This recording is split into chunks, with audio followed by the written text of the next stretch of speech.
ايه يا مصطفى، في ايه؟ مالك يا مصطفى بتضرب في نفسك ليه؟ الناموسة دي بنت لذينة رصتها زي السكينة. سكينة؟ زي السكينة؟ اه يا بنتي مش جعانة. طب تعالى بقى وانا افهمك.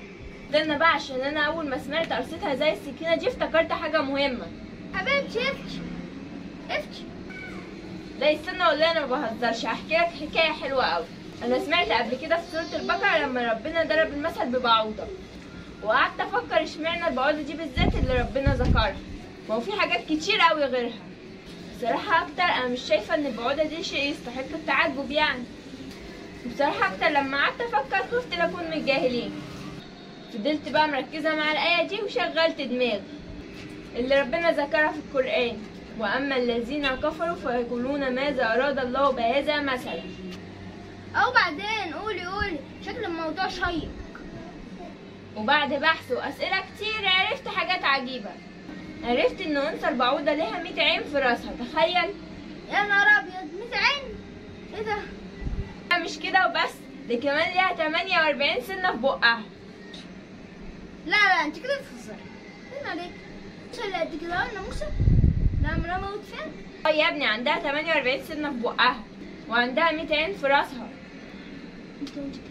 لا مش مصدق الكلام ده.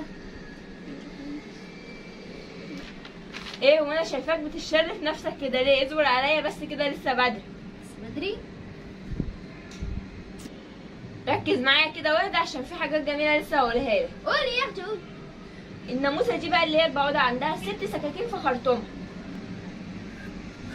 وكل واحد منهم ليه وظيفه معينه، وعندها 3 أجنحة في كل طرف من اطرافها. الناموسه الصغيره دي بلاد كده الفسفوسه. لا مش كده وبس، ده كمان عندها جهاز حرارة بيشتغل بالأشعة تحت الحمراء. تخيل الناموسة الصغيرة دي،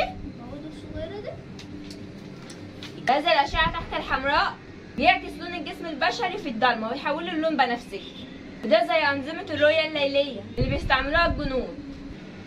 لا دي فسفوسه. يا ابني استنى بس، ده كمان عندها جهاز تخدير موضعي يساعدها لما هي تيجي تقرصك تغرس الإبرة بتاعتها من غير ما تحس، عشان ما تحسش بالغرز يا باشا. ها، مش بس كده، دي كمان عندها جهاز لتحليل الدم. يا حلاوه، جهاز لتحليل الدم كمان؟ طبعا عشان الست يعني ما بتشربش اي دم. الناموس جهاز تحليل كمان عندها جهاز لتمييع الدم، يخلي الدم خفيف كده عشان يقدر يمشي في الخرطوم بسرعه. تمييع؟ ايه تمييع ده؟